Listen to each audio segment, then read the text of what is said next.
Appreciate it. Seth, you had a little change in your business here recently with the Pro Shop, the H2Oz Training Center here now at a new location, and you have the H2Osmosis Pro Team. Could you spend a few minutes talking about that? Sure. Basically what we tried to do is find a more efficient way to provide everything that we already provided for our customers.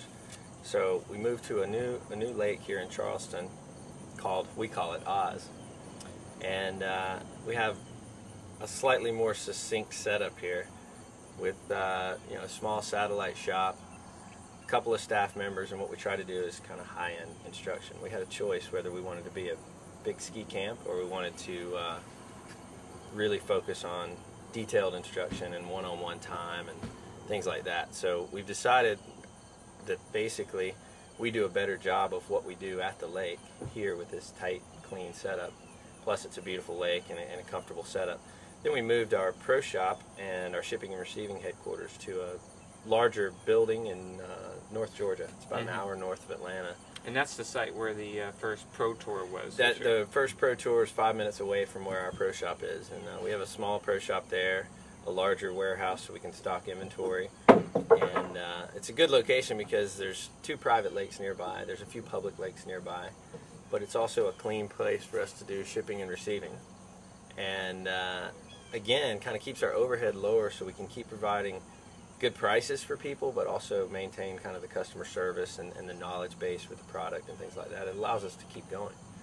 And last is the Pro Team. You've got some pretty big name skiers as a part of the Pro Team now. What's going on there? Well, I think the main idea, we had a few guys. Jamie Beauchesne and Natalie Hamrick have always kind of been a part of what we've done. Partially from our connection here in Charleston, and they came and trained with us and things, but what we tried to assemble was a group of skiers who kind of share a common feeling about the growth of the sport and the direction of the sport.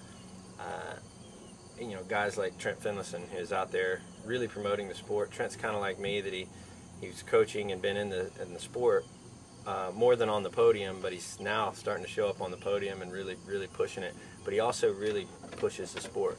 We have a lot of guys like that. Hey, Edge. Hey, buddy. How you doing? Pardon the dog. But Billy Susie, newer names, even some traditional people there. April Coble, who's been around forever. Just a lot of people who are doing more than just water skiing. They're really trying to grow the sport, really a part of the day in and day out of the sport. April Coble is not only a pro skier, but she's there coaching and running a ski school in North Carolina. Day in and day out. And so, some of our members at H2Oz have been there. Yeah. So we need to get them here now. Yeah, we need to get them here, and that's one of the things that April and I have even talked about, is that since we do more of a private instruction sort of thing, and they run a bigger ski school, we don't really compete. We offer kind of 2 different services. So with people like that, we've learned to kind of work together, and we send people there, she sends people to us, especially with the proximity. Sure. But within the whole sport, we seem to, or we're trying to cover all different angles, but people who really have their heart in the sport are on our pro team for the most part.